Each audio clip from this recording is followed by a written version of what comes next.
अस्सलाम वालेकुम my dear viewers, उम्मीद ख्वाहिश यही है कि आप सारे लोग खैरियत से बिल्कुल ठीक होंगे। इस्लामाबाद में कुछ दिन पहले एक बहुत ही खौफनाक, ख़तरनाक और इंसानियत सूज एक वाक़या हुआ, एक कत्ल हुआ। एक 27 साल लड़की, एक पाकिस्तान फॉर्मर डिप्लोमेट की बेटी नूर मुकद्दम का कत्ल हुआ। F74 का एक घर था जहाँ पर एक अमेरिकन फैमिली वहाँ पर रहती थी। इनके फैमिली आपस में टर्म्स थे और उस फैमिली का जो बेटा था ज़ाहिर ज़ाकिर जाफरी, जो उसका पूरा नाम था, उसने एक बड़ा खौफनाक तरीके से इस बच्ची का, इस लड़की का कत्ल किया। आज मैं ख़ुद अदालत में मौजूद था जहां पर ज़ाहिर ज़ाकिर जाफरी की पेशी थी और पेशी के मौके पर क्या हुआ, उसकी ज़ाहिरी हालत कैसी थी, वो किस तरह से गुफ्तगू कर रहा था, उनके जो लॉयर थे शाह खावर साहब, उन्होंने क्या फरमाया, और वहाँ पर जो मौजूद थे लॉयर्स, लॉ फ्रेटर्निटी मौजूद थी, वहाँ के पर जो मजिस्ट्रेट मौजूद थे, और इस केस के जो SSP इन्वेस्टिगेटिव ऑफिसर हैं, उन्होंने इस बारे में क्या कहा, ये सारी तफसीलात मैं आज आपके सामने रख देता हूँ। लेकिन उससे पहले अगर आपने मेरा YouTube चैनल सब्सक्राइब नहीं किया तो बराए मेहरबानी कर लें ताकि बर वक्त वीडियो आप तक पहुँचती रहे।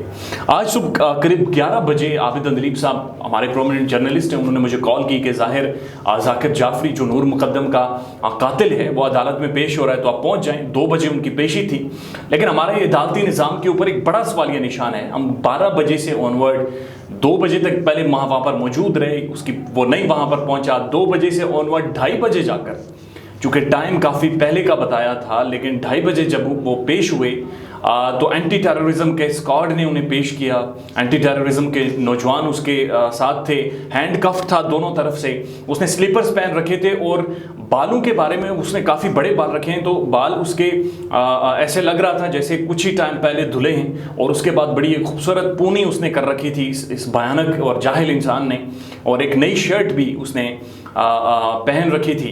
अदालत में वो पेश हुआ तो शाह खावर साहब ने, अदालत में जो जज थे कमरा नंबर 21 में, और मोहम्मद शोएब अख्तर साहब थे जो सिविल जज थे इस्लामाबाद डिस्ट्रिक्ट कोर्ट के, उनके सामने ये इस्तदा की कि जनाब जो हमारे पास CCTV फुटेज आई है वो तकरीबन 40 से ज़ायद घंटे की है, तो हमें मज़ीद इसमें कुछ करैक्टर्स दिखे हैं। मुबैना तौर पर यह कहा जा रहा है कि कुछ मुलाजिम जो ज़ाहिर ज़ाकिर जाफरी के घर के थे, वो मुलाजिम भी इस घनौने काम में इन्वॉल्व हैं, तो उन्हें मज़ीद रिमांड चाहिए, मज़ीद कुछ टाइम चाहिए ताकि मज़ीद इन्वेस्टिगेशन हो सके। और जो पॉलीग्राफिक टेस्ट है, एक ऐसा टेस्ट जिसमें मुजरिम को बिठाया जाता है और उसके बारे में उससे तहकीकात की जाती है, उससे सवालात पूछे जाते हैं, उसके साथ एक टेक्नोलॉजी, कुछ आलात अटैच किए जाते हैं जिससे उसकी हार्ट बीट, उसकी सांस की जो स्पीड है, उसकी जो आइज मूवमेंट हैं, और अगर वो झूठ बोले तो उस दौरान कुछ सर्टन बॉडी मूवमेंट्स की जाती हैं, उसे पॉलीग्राफिक टेस्ट कहते हैं। और उसकी भी रिपोर्ट नहीं आई थी, तो इस बिना पर शाह खावर साहब ने इस्तदा की कि कुछ टाइम के लिए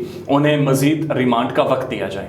मैं आपको आगाह करता चलूँ कि जो इसके ऊपर जो पहली रिपोर्ट है जो सामने आई है, जो इन्वेस्टिगेशन सामने आई है, ज़ाहिर जाफरी हैं, ज़ाहिर ज़ाकिर जाफरी, उन्होंने कबूल किया है कि जनाब मैंने उसका कत्ल किया है। लेकिन जो उस घर के गार्ड्स थे, F74 में ये घर है, ये एक अमेरिकन फैमिली है, ये काफ़ी बिजनेसमैन और एक इस्लामाबाद की पॉश फैमिली में कंसिडर्ड होते हैं। इनके जो गार्ड्स हैं उन्होंने ये कहा है कि तकरीबन 4:30 बजे बैल्कनी से नूर मुकद्दम ने नीचे छलांग लगाई और वो जो गार्ड्स थे उनके कैबिन में जाकर मुबैना तौर पर छुपी ताकि उसकी जान बचाई जा सके। ये कातिल ऊपर से नीचे आया और उसे बालों से घसीटता हुआ ऊपर लेकर गया।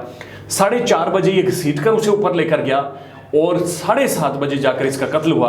यानी कि 3 घंटे मुबैना तौर पर ये उसे तशद्दुद का निशाना बनाता रहा और 7:30 बजे इसने उसका गला काटा। पहले गोली मारने की कोशिश की और बताया जा रहा है कि पिस्टल के चैम्बर में गोली फंस गई। उसके बाद इसने तेज़ धार चाकू से उसका गला काटा और दिस इज़ हाउ इसने ये जुर्म किया। उसके बाद बहुत सारी अखबारात में ये छपा और जो लॉयर हैं ज़ाहिर ज़ाकिर जाफरी के, उन्होंने भी ये कहा कि इसके बाद इसने अपने बहुत सारे दोस्तों को कॉल्स की और कॉल्स करने के बाद कहा कि जनाब मेरी हालत बड़ी ख़राब है, जल्दी मेरे पास पहुँचें। और इसने अमेरिका के लिए अपनी रिटर्न टिकट्स भी करा रखी थी।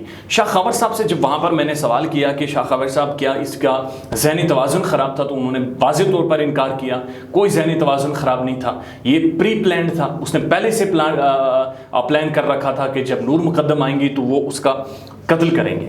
ये पहले से प्लान था। मैंने उनसे पूछा कि इसकी वजह क्या थी कि ये इस लिमिट तक पहुंचा और इसने ये सोचा कि मैं इसका कत्ल करूंगा। उन्होंने कहा कि मुबैना तौर पर वो नूर मुकद्दम को पसंद करता था और इनके काफ़ी अरसे से ताल्लुकात चले आ रहे थे, और ये भी बताया कि ये नूर मुकद्दम को फोर्स कर रहा था कि वो उसके साथ शादी करे, जबकि वो बता रही थी कि वो उसमें शादी में बिल्कुल दिलचस्पी नहीं रखती, दे आर गुड फ्रेंड्स। और यहाँ तक ये चीज़ एनफ है जिस पर वो और ज़्यादा भड़का, और इस कदर भड़का और उसके अंदर इस कदर हैवानियत सामने आई कि उसने नूर मुकद्दम का गला काट कर कत्ल किया और उसके साथ फुटबॉल की। ये बड़ा एक घनौना जुर्म है और बड़ी ख़तरनाक चीज़ है। 38 घंटे की फुटेज है जी, तकरीबन 38 से 40 घंटे की फुटेज है उस घर के अंदर से जो पुलिस को बरामद हुई है। और 38 से 40 घंटे इसने फ़ोन ले लिया था नूर मुकद्दम का, उसके घर वाले उसे कांटेक्ट करते रहे, उसके माँ बाप उसे फ़ोन कांटेक्ट करते रहे, व्हाट्सएप मैसेजेस छोड़े, वॉइस नोट्स छोड़े, फ़ोन कॉल्स की, लेकिन फ़ोन उस बंदे ने ले लिया था, इस दरिंदे ने ले लिया था नूर मुकद्दम से, वापस नहीं फ़ोन दिया। और जब नूर मुकद्दम के घर वालों ने, शौकत मुकद्दम ने जो कि पाकिस्तान के डिप्लोमेट रह चुके हैं, उन्होंने जब जाकिर जाफरी को कॉल की कि तुम उसके दोस्त हो, अगर तुम्हारे पास कोई इतला हो, तो जाकिर जाफरी ने वाज़ेह तौर पर मना किया, मेरे पास कोई ऐसी इतला नहीं है। और उस वक्त वो उसे तशद्दुद का निशाना बना रहा था। बड़ा सवाल यह निशान ये है कि नूर मुकद्दम ने जब बैल्कनी से छलांग लगाई और उसकी चीखों पुकार पड़ोसियों ने सुनी, उसके गार्ड्स ने सुनी, किसी ने भी इक़दाम नहीं किया, क्योंकि वो एक पुरअसर फैमिली से ताल्लुक़ रखता था। और शायद अगर लोग इस पर इनिशिएटिव लेते, शायद लोग आगे बढ़ते, थोड़ी सी कोशिश करते, तो नूर मुकद्दम को बचाया जा सकता था। अगली पेशी उनकी तकरीबन 2-3 दिनों में है, वहाँ पर जाकर हम मज़ीद उनसे बात करेंगे। लेकिन जो कहा जा रहा है, ये बहुत सारी अखबारात में, दुनिया न्यूज़ में भी छपा कि उसकी ज़ाहिरी उसकी ज़हनी हालत ठीक नहीं थी, वो ड्रग एडिक्टेड था, ड्रग्स लेता था। लेकिन जब इन्वेस्टिगेटिव ऑफिसर से पूछा तो उन्होंने कहा कि जब उन्होंने गिरफ्तार किया इस भयानक और हौलनाक कत्ल के बाद, तो वह ज़ाहिरी तौर पर बिल्कुल ठीक ठाक था। आज भी जब वो पेशी पर पेश हुआ, बड़ा लंबा चौड़ा नौजवान है और काफ़ी हशाश बशाश लग रहा था। ऐसे लग रहा था जैसे हर चीज़ से आगाह है, हर पहलू से आगाह है, और शायद उसे भी ये एहसास हो चुका है कि उसने एक ऐसा काम किया है कि इंसानियत उस पर थूकने पर मजबूर है। अपना बहुत सारा ख्याल रखिएगा। अल्लाह हाफ़िज़।